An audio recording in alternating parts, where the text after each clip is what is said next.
everybody, and welcome back to our second session today of our Amplified Brokers conference. I want to start off with saying a big thanks to Wawanisa, the sponsor for this session right here. And next we have a fireside chat about the digital connectivity and the broker and carrier relationship. And we're joined by none other than Sherif Jamel, President and CEO of Truthful Technology, and Reid Holzworth of Ivans Insurance Solutions. Reid is a seasoned digital professional and insurance consultant who's worked on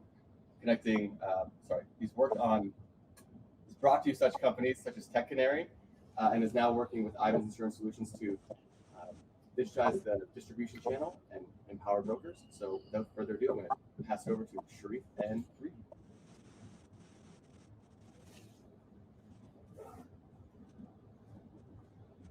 Reid? Oh, there he is. How the heck are you, man? Great. Long time. How have you been? Right? Being awesome, man. Living the dream, I guess. It's been a dream for some not quite so much over the last little while. Certainly for the insurance industry, it's been crazy times. Welcome everybody to Fireside Chat with myself, Sherif Jamel, President and CEO of Truthful, and Reid Holzworth, who is the CEO of Ivans Insurance Solutions, which right now is, Reid, tell me if I'm wrong on this, building the insurance data superhighway for connectivity. Does that sound about? That's right. That's 100% correct. Yeah. So you and I have known each other for a lot of years. I love your story, and I think that's a great place to start. If you could share with everybody who's attending your story and kind of where you started and where you are now and how that all kind of transpired. Yeah, sure. Absolutely. Well, hey, thanks again for having me. Really excited to talk to you today. So I'm sure we're going to get into some good stuff. But, for me, to give you a little bit of background, who is Reid Holdsworth? So born and raised in Southern California, kind of serial entrepreneur. Started my first business when I was a little kid. Kind of fell into insurance later in life, like a lot of people. Had a few friends who had bought a small agency. They were in the real estate investment business, and they wanted to buy something similar to rentals that would create recurring revenue for them. So they bought a little small agency, about 5 people, and I saw how they took that little 5-person agency and really scaled it. They hyper-scaled that company to well over, I think they're probably at about 1,500 employees now. And anyway, so they took a little tiny shop and then they franchised it, rolled it out, and just really built a really great brand and business. And so when things happened in 2008, the market kind of fell out and those guys were still crushing it. And I said to them, I'm like, hey, tell me a little bit about this insurance thing. And so long story short, they convinced me to come on board, went and got my insurance license, all bright-eyed and bushy-tailed, thought I knew all this about insurance. I knew nothing. Completely green, and then really learned the business. Which was your advantage, probably. Yeah, that was probably a big advantage. It was, and so I guess, but and so I they gave me an agency to run. It was the largest agency in the country at the time. They had, again, didn't know anything, and just kind of going through the process, learned a lot about technology and how important technology was for our agency, especially as we were scaling in the way that we were, and how the technology could really hinder you in a lot of ways. And so, long story short, did my stint there, learned the business, and then just being who I am, I went out and started my own agency, and did the same kind of model. We franchised it and started selling agencies across the country. And so in doing so, when you have a franchise, it's business in a box. It's like, everything's figured out, right? And that's why you buy a franchise. It's a system, and it's a system that works. And so when we started building the platform for our company, we looked at all the systems that were out there, and we realized that what we wanted didn't really exist. So long story short, we ended up building our own solution, our own agency management system, and we built it 100% on the Salesforce platform. And so that was really good, and we were doing really well at the agency. And a couple of years later, Salesforce approached me about taking the product that we built and bringing it to market. It was never intended to do so. It was really for our business and what we were doing, and we were happy with it. And Salesforce kind of made that light bulb go off, if you will, right? So I said to myself, wow, I never really thought of that. This could be interesting. I'm not a technologist by trade, if you will. And yeah, it was just timing was right. The Salesforce partner ecosystem was very young at the time. And so I did. So I ended up walking away from the agency. I looked at the opportunity, saw how big it was. I walked away from the agency. My partner at the time, I basically just gave him my half the agency. Said, you take that, I'm taking the technology and going to start this company. At the time, he thought I was the dumbest person on earth, literally. But it ended up working out okay, because that ultimately became Tech Canary. And Tech Canary, it was interesting because, from my as an agent, producer, manager, to owning my own agency, and there was a couple stints in there where I ran a couple other people's agencies in between while getting mine off the ground. Getting the appointments and all that stuff. We all know it takes a lot of time to get there. And so I thought I knew a lot about insurance. When we really launched Tech Canary and we started scaling, that's when I really learned a lot about insurance and got really kind of deep in the bellows of a lot of these different types of companies, agencies, carriers, you name it, MGAs, across all lines of business, and really helped them build a lot of custom solutions. And so if you go back a couple of years, most of the insurtechs out there, they were all leveraging Salesforce. A lot of that's kind of shifting a little bit, but all those guys were all Tech Canary customers. And so we learned a lot, and it was a really good ride. And so then what happened is Applied, we were out actually raising capital in the industry. And we're like, hey, let's raise some capital. So I self-funded it, bootstrapped it all the way through. A lot of people don't know this. I raised only $3 million total from the beginning of Tech Canary to actually when we sold it. But we were going for a real capital raise, and Applied kind of came out of the woodwork and said, hey, you think of selling? And at the time, we weren't looking for it. We weren't even thinking about it. But honestly, I had some really influential people on my board at the time, industry icons in a lot of ways. Little plug, but some of the people that are on my actual podcast, and you'll hear their stories. And ultimately decided to sell to Applied because of the opportunity that existed under the Ivans brand. So Applied owns Ivans. A lot of people don't know a lot about Ivans, but Ivans has been around about 40 years. It was founded by the same founding members that founded Accord. So in the States, when technology started to become a thing, they said we need standards, one, and then we need connectivity, two. Standards was Accord, Ivans was connectivity. And so same founding members of Accord founded Ivans. 40 years later, here we are. Ivans today connects almost 500 carriers down to 32,000 agencies, which is hundreds of millions of transactions. A lot of data flows through our pipes. So why was Ivans interesting? It was interesting to us, and to me especially, was because it's a platform where we could really enable change in the industry for the better. A lot of the things that we struggled with when I was at Tech Canary, and a lot of my friends that are in InsurTech have struggled with, is connectivity. So anyways, long story short, I was awarded the position about a year ago as CEO of Ivans. Ivans is separate from Applied, separate business unit, but we act as the industry. So if you think about what Ivans does, 500 carriers, 32,000 agencies, right?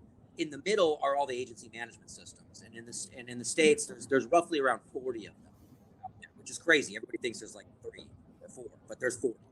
And so that's what we do. That's kind of my story. I know that was super long-winded, but I feel like it's good content. And it's an amazing story because you've got so much perspective right now, because you've kind of seen it all from being an agency owner to building the technology, and now kind of powering a lot of that technology. And I mean, I know that, in the technology world, especially in insurance, there's some huge challenges, particularly for brokers or agencies as compared to, say, a direct to market that kind of controls their own world and has their own ecosystem. So, I mean, why is connectivity such a big deal for brokers and for everybody that's joining. There's actually nothing scripted here. This is going to be completely off the cuff, and we're going to be challenging Reid a little bit. But I want to touch on the connectivity piece. So why is that so important for brokers, agents, and the technologies that they use? So if you look at let's look at what's hot right now in the industry. Everything's going digital, right? So let's go digital. What does that mean?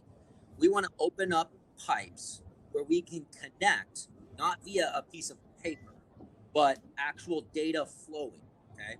Now, if you have it flowing and connected, companies, software companies, don't have to build and maintain those pipes and convince the carriers in order to do so, because that's a very secure pipe if you think about it. They don't want to just open that up to anybody. So if I'm a startup today, and let's just say I start a company that wants to build certificates of insurance and the servicing of that process, right? There's guys like that in the States, like MyCOI, Trust Layer, some of these kinds of guys, right? Certificial, all good friends of mine, like awesome people. But if you think about that, well, what do they need? They need the data to power their system, to show the proof of insurance. Oh, okay. Where do they get that data? Do they get it from the agency management systems? Well, they could. That's tough though, right?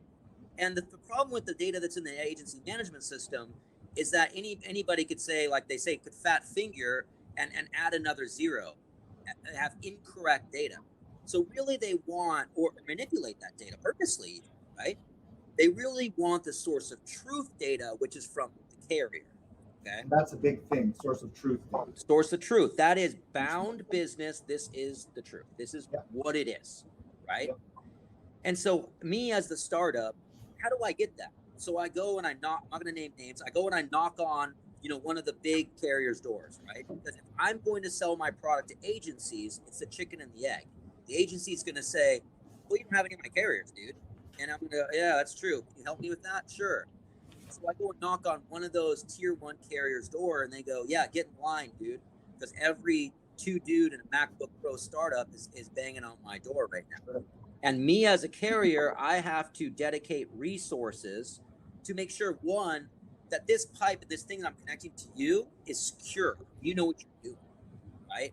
And then I want to also make sure that I'm not wasting my time because I'm investing in you.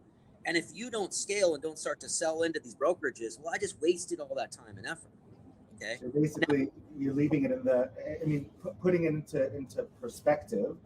I mean, you said earlier that you got, Ivans connects into 32,000 agencies, through 40 BMS systems and over 500 carriers. I mean, if you start to think of the magnitude of the different connection points, there is no company, whether you're a tech company or a carrier or a BMS or a technology or whatever it may be, that can connect and maintain all those endpoints. Connection is one thing, but we know it's an ongoing thing. I mean, the sheer magnitude of the permutations and combinations, and then even leaving it into whether it's the technology company's hands or the broker's hands or the carrier's hands to try to pick the winning horses in the race, which doesn't really help anybody. Does that sound about right?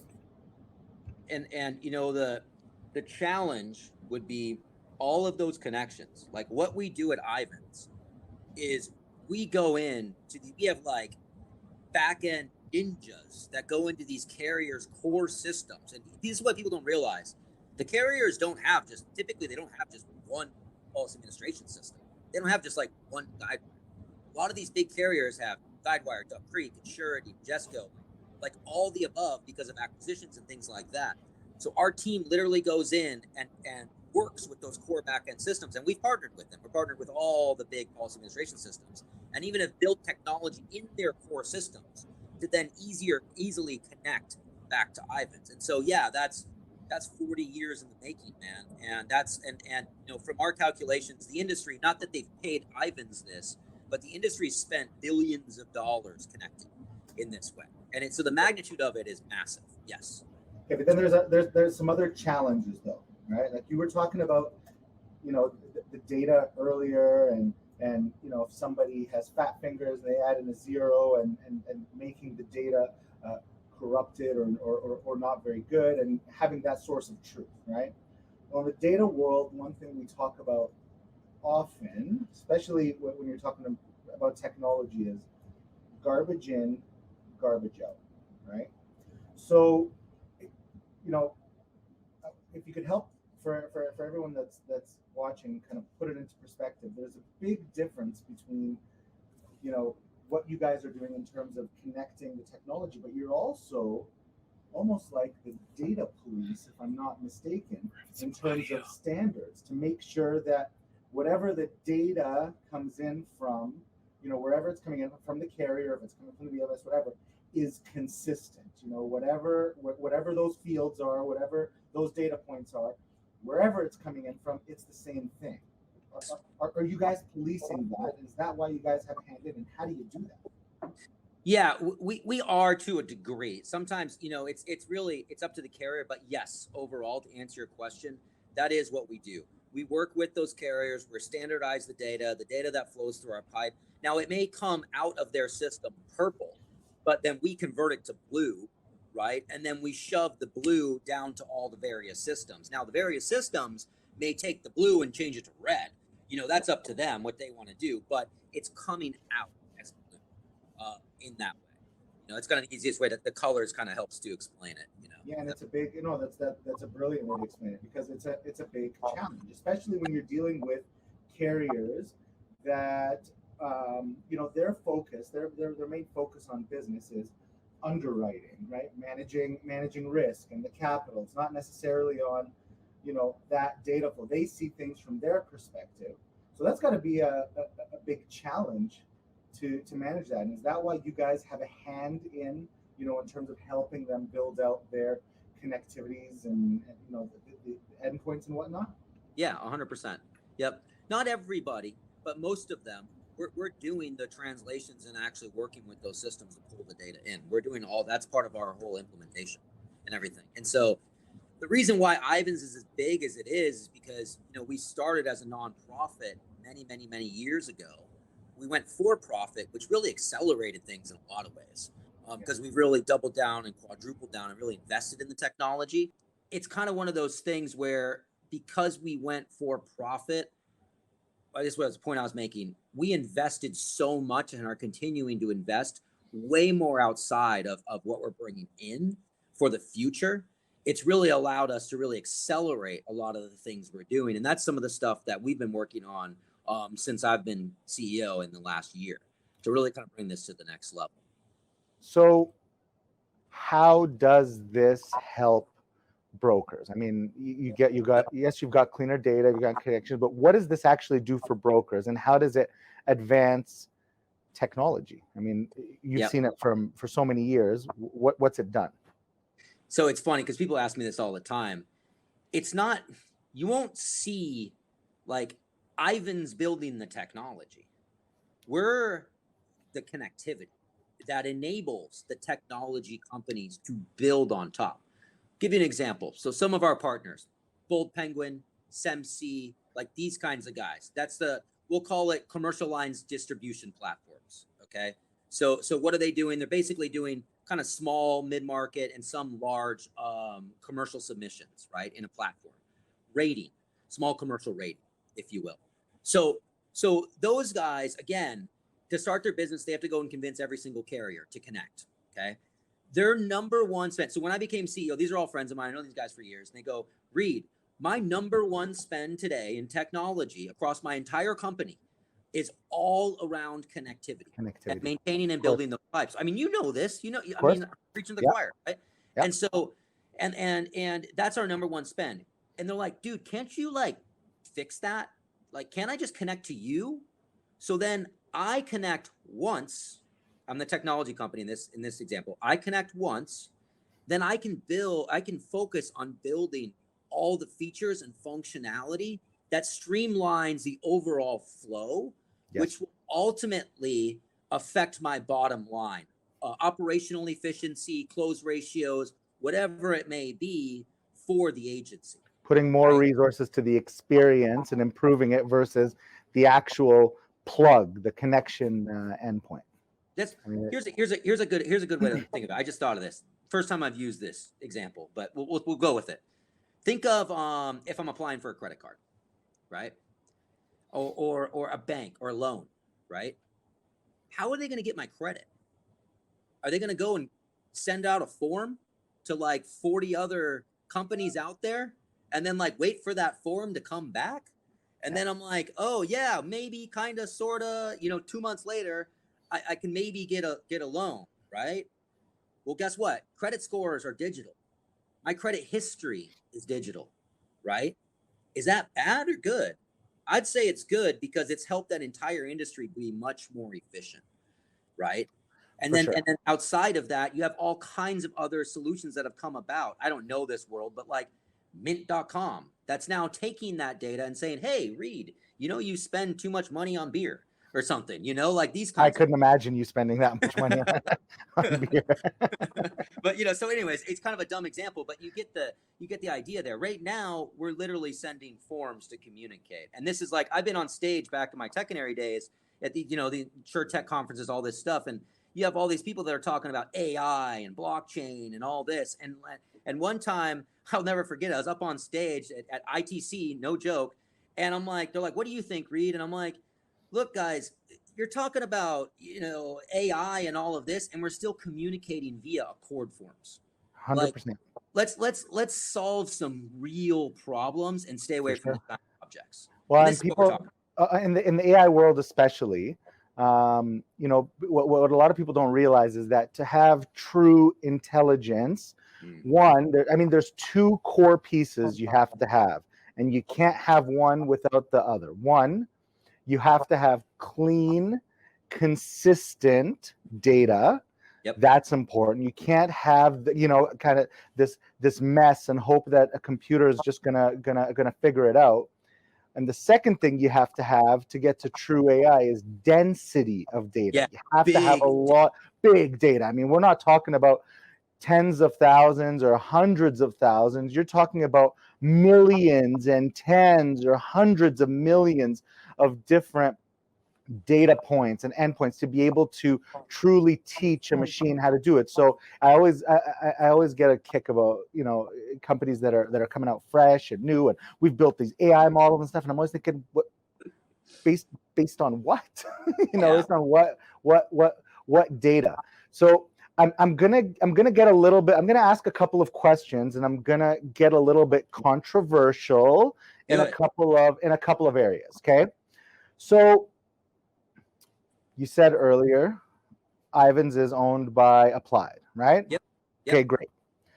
So Ivans manages the data flow, and you talked about how it was private because the amount of investment and whatnot that was needed in the industry, how all that was happening. Great. I'm going to touch on Canada for a second because it's a little bit different here in Canada. Yep. Here in Canada, our data connection endpoints with the carriers is through CISIO, right? The Center for Studies of Insurance Operations. They're the ones that, manage the standards, and they're the ones that would be the connection endpoint between the carriers. Yep. Sorry, the carriers and the systems. They are the Ivans of Canada. They're the Ivans of Canada. Yeah, that's right. They're the Ivans of Canada. Yep. Here's the difference. Ivans is owned privately. CISIO is owned by the industry. It's not a for-profit, right? It's managed by the industry, and the industry basically the money that goes into paying for CISIO is actually from the carriers themselves. So the carriers all kind of pool in and manage it. But there's some challenges around that, in that when you've got the carriers that are at the table and they're the ones that are kind of managing these connection points,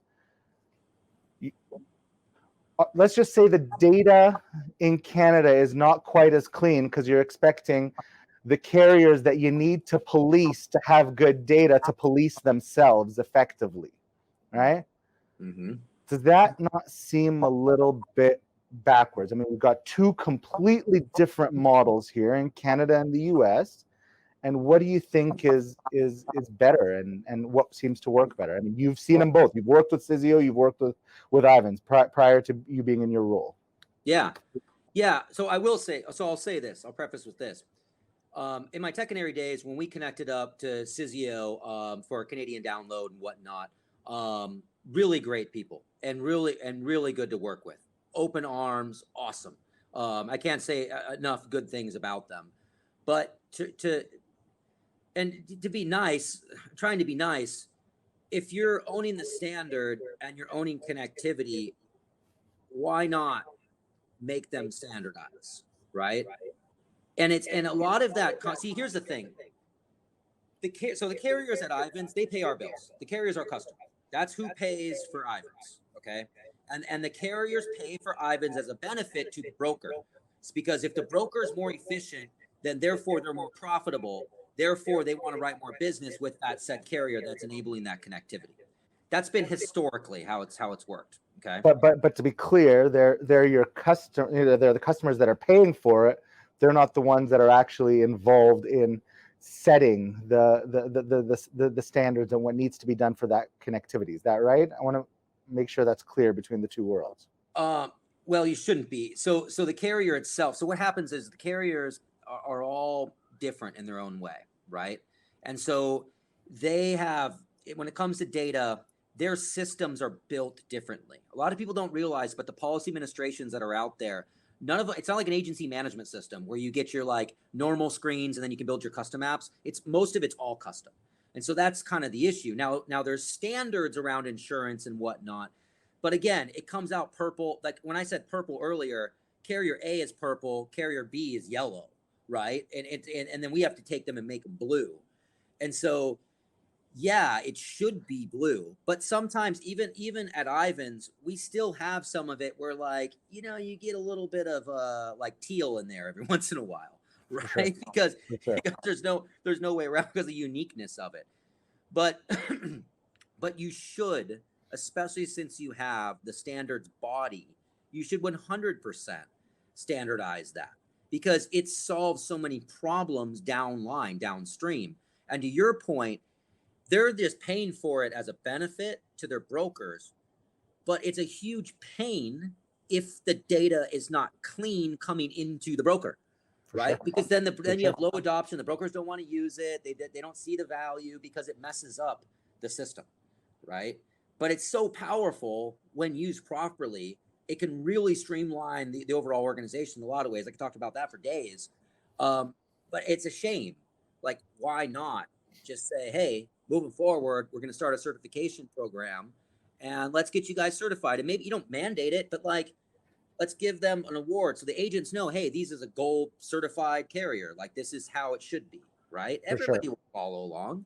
And it's actually getting there. I will say that, over the last few years, Sizio has done a phenomenal job kind of, reining it in to looking at more certification, getting those standards, to a place that really benefits the community and the broker community. And, there is a stark difference between the two, or one is industry, kind of managed, and one is more private.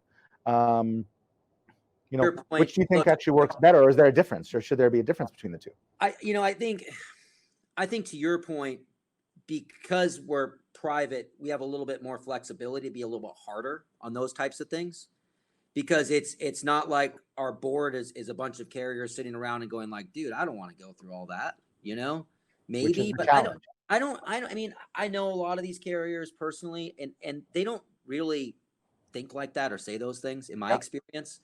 I just think that maybe they don't know the pain. They are not feeling the pain and hearing the pain from the brokers. Maybe Sizio is kind of hearing it, like the people at Sizio. But I'll tell you what, man, what makes the carriers change is the distribution. You guys are the ones that are selling the policy. So if you speak loud enough, they'll listen. 100%. For sure.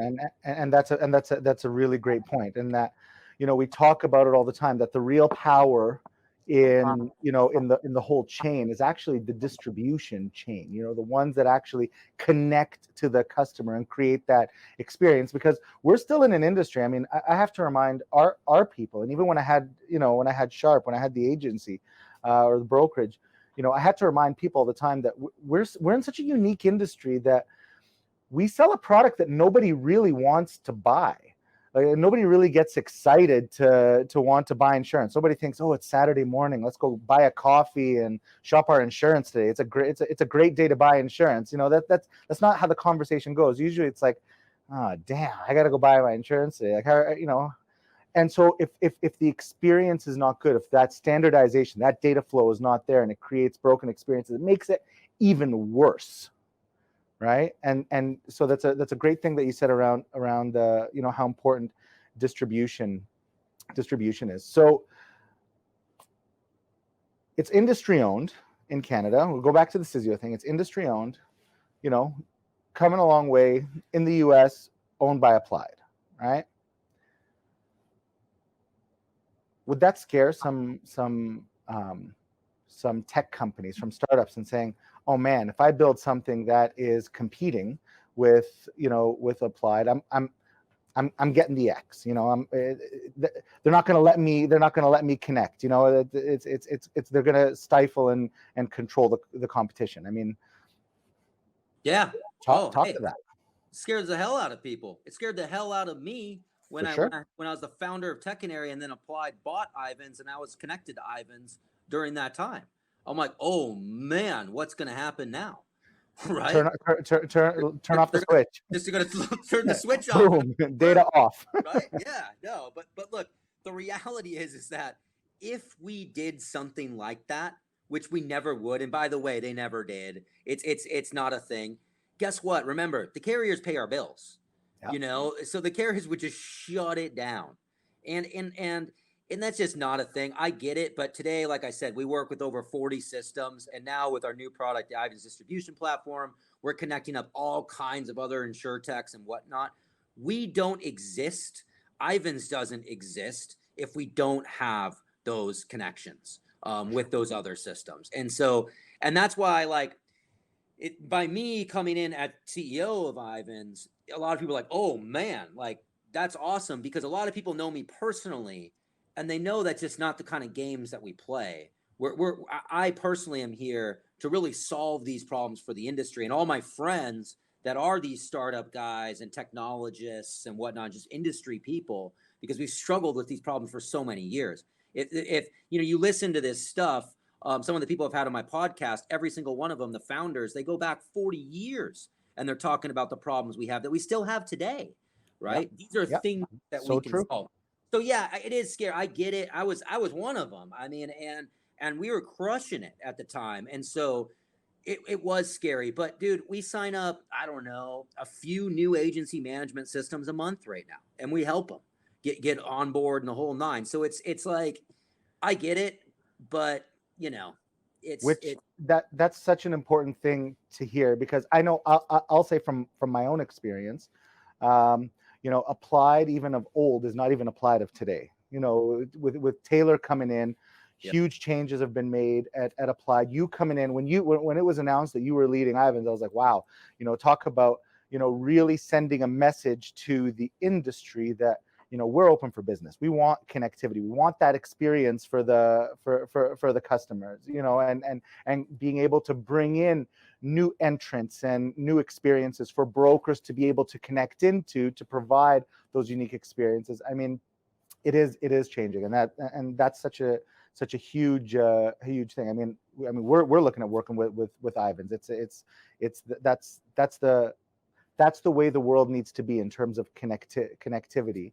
And there definitely over the last few years is more of a shift towards let's all just be, let's open for the better of the industry, creating a better experience, and let the best horse kind of win. Whoever creates the best experience ends up being the winner, right? That's right. Yeah. So it's I mean, there's so much around the data piece. I'm actually going to go back to what you guys are doing, because we talked about it earlier, and you said 40 years ago, where Ivans was and where it is today. What are you guys doing now? Kind of what's, give everyone who's watching a little sneak peek on what Ivans is doing and how you guys are going to continue powering connectivity in the industry. So since I've been on board, we rebuilt our entire stack. We modernized all of our infrastructure. We stood everything up on the cloud. It's all GCP, all modern stuff. Before, we were storing data on tapes, the whole nine. And so now we've stood up the data, wrapped APIs around it. Ivans has already had a lot of APIs over the years, but really just modernized everything so that we're set up for success. We built the right foundation of what we have. Now, we already have the connectivity, right? We just didn't have the infrastructure to do some of the things that we really want to do. And what are those things we really want to do?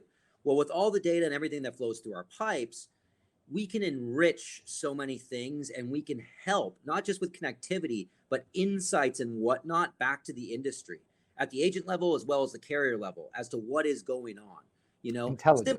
Intelligence, yes, in a lot of ways. And so even simple things like just solving real problems, like in the States, we have a big problem with loss runs, right? Which is basically claims information on commercial lines. Give me the loss runs from the last 3 years. So what is that? There's tons of companies out there that are building that. They're building OCR technology to scan in documents and do all of this that helps it. Well, what if that claims data flows through the pipes and we have it and you can just call to it? You just eliminated all of that. Hang on a second. So you guys are working on bringing in the claims data from carriers?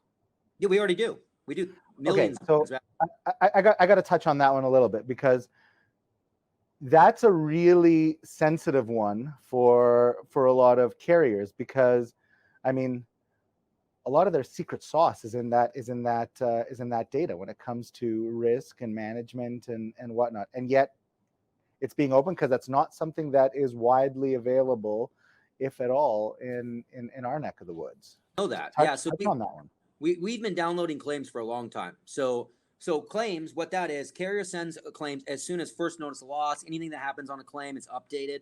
That actually flows through the Ivans pipe right down to the agency management system. Wow. So as an agent, if your customer reaches out to a carrier, files a claim, boom, you're getting updated. Hey, your customer claim. Now there's workflow that kicks off in the certain management systems that says, here, send them an email, call them, whatever you want to do. Don't do anything, whatever you want to do there.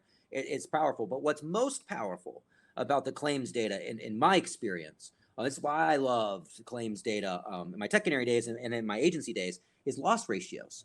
So if you want to talk about claims, so what is profit sharing? This is, hey, if we're all agents, that's how we make money, right? Betcha. And so how do we make the most money and the most profit to the carriers? Well, simple. We put the right risk with the right carrier, okay? And how do we do that? How do we know? Well, think of something in the future where the agency can view what their book of business looks like in real time, what their loss ratios are, and then actually we just pulled the trigger on Google Looker, which is a data visualization tool with workflow. We've looked at everything. It's the best. Awesome stuff. Amazing. You layer something on Looker. Now the agencies can dive in and really dissect where those claims are coming from. And then think of in the future, because we just purchased a company called Ask Kodiak, which is digital appetite on the front end, where you can start to see, hey, this carrier will take, I'm using the States example, a barbershop in Milwaukee, Wisconsin, but wait a second, this carrier right now, I have an 87% loss ratio with them. I'm not going to put it with that carrier because this is the type of risk that I've been losing money on and have been having lots of claims. Let's put it with this kind of non-standard-ish carrier that doesn't care about that stuff and just wants it. I guarantee brokers on this right now are thinking, WTF, we wish we had that kind of capabilities, because, not just from a profit sharing perspective, but a lot of times when we're placing risk, when brokers are placing risk, it's a black box. You enter the information into the black box and it spits out the price. And then, at the end of the year, the carrier will come to you and say, well, your loss ratios are terrible. This is terrible. You're like, well, I don't know. I just kind of put it in the box and I sent it over to you, and you took it. I got no way of knowing as a broker, where to place it, how to place it, how it's moving in real time, because that's not available. So you're saying you guys can do that. Yeah, but not only that, because we just launched a product called Ivan's Distribution Platform, which essentially are the pipes for commercial lines. So if you're submitting a commercial lines risk, it flows through our pipes to the carrier.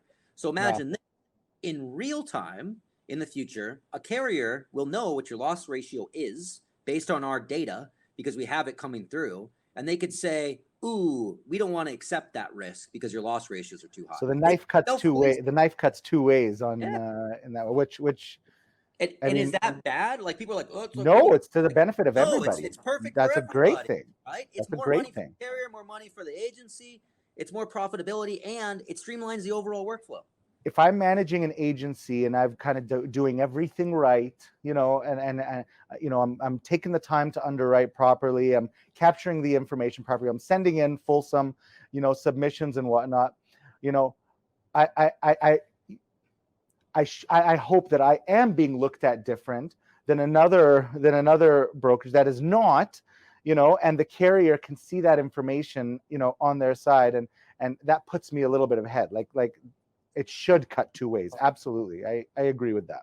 And going back to the profit, non-profit point, I mean, look, we just acquired Ask Kodiak. People that know those guys are super legit. The two founders, Mike and Alan, awesome. We're spinning up an innovation lab that they're actually leading. We already have data scientists on staff. We have hundreds of people, like this kind of stuff. Like, we're deploying resources after it to solve these bigger problems.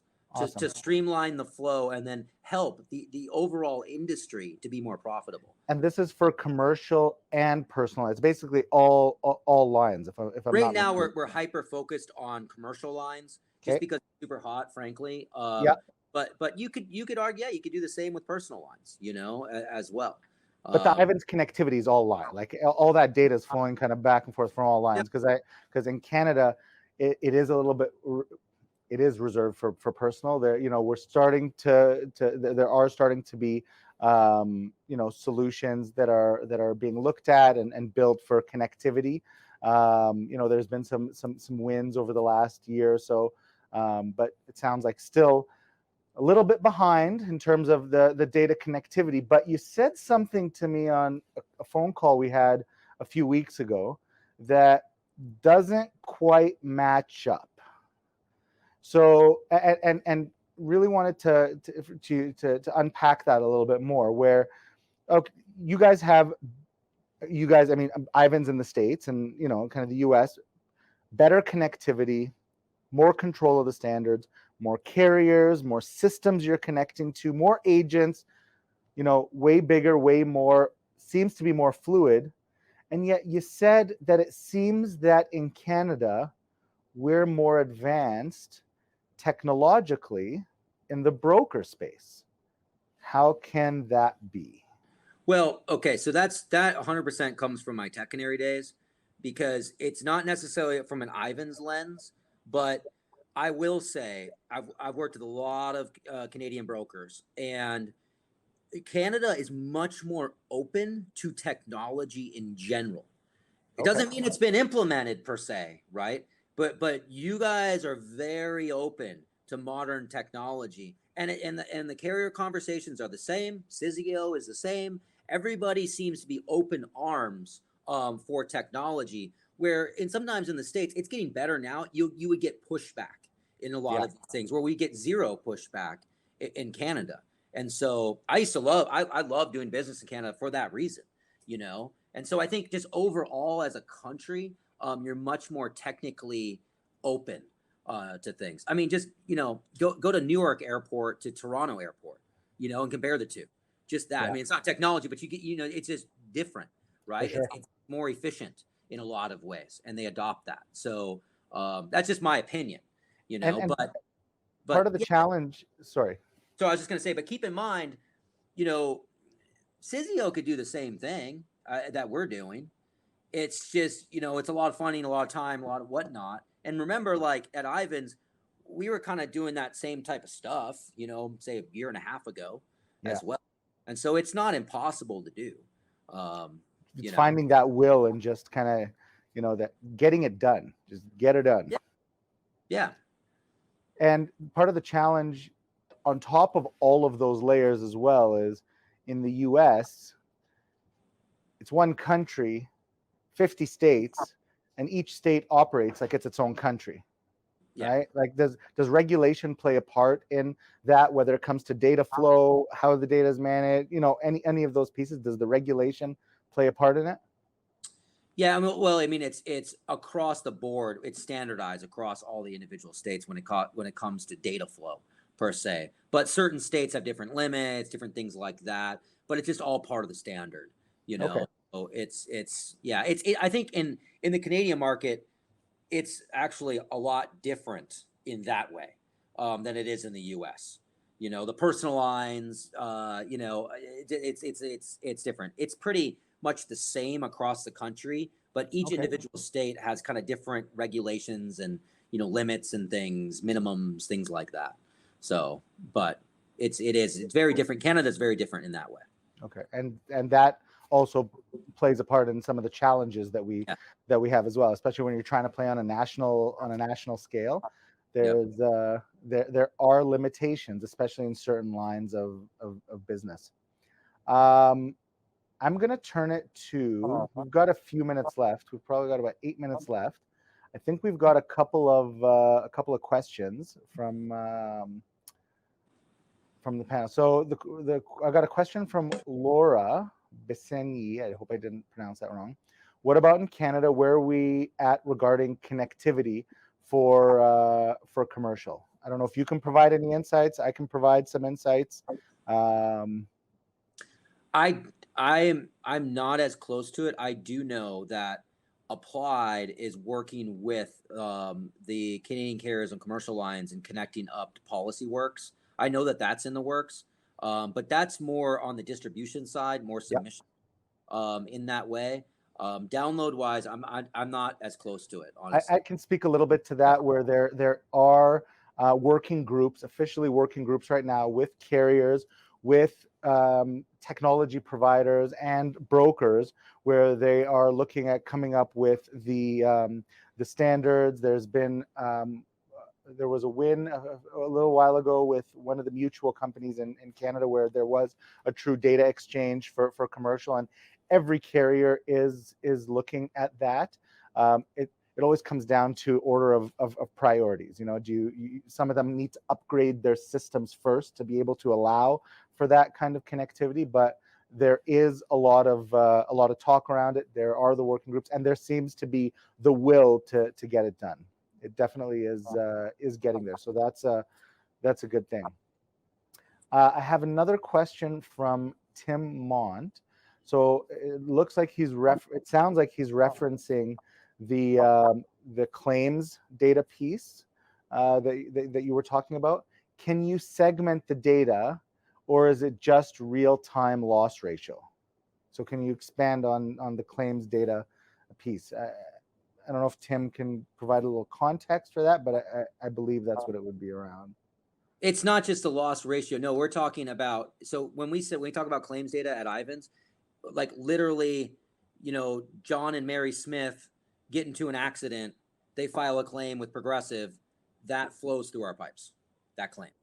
The amount of the claim, when it happened, like the amount of the claim, everything, all the data around it, the location. Not super granular, not like showing injuries and stuff like that, but it shows it's first notice of loss. It shows, what the claim amount was at the end of it, this kind of thing. Yeah. Mm-hmm. Okay. Cool. And the one thing we're working on is it doesn't show that a lot of agents are requesting our adjuster notes, like when the claim is going on, an adjuster goes out and is talking to John and Mary Smith about the claim, and he updates Progressive system, let's just say, not singling it on Progressive, but the carrier system, right? That actually flowing down through our pipes. We're working on that right now.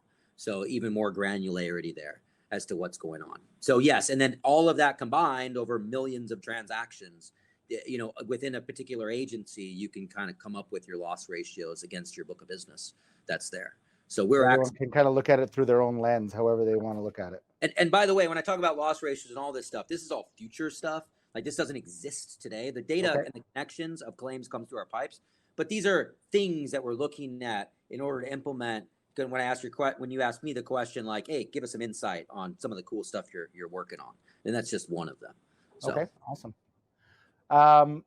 I don't know if there's any other questions in the chat, but I've actually got another one. You know, we've gone through a lot.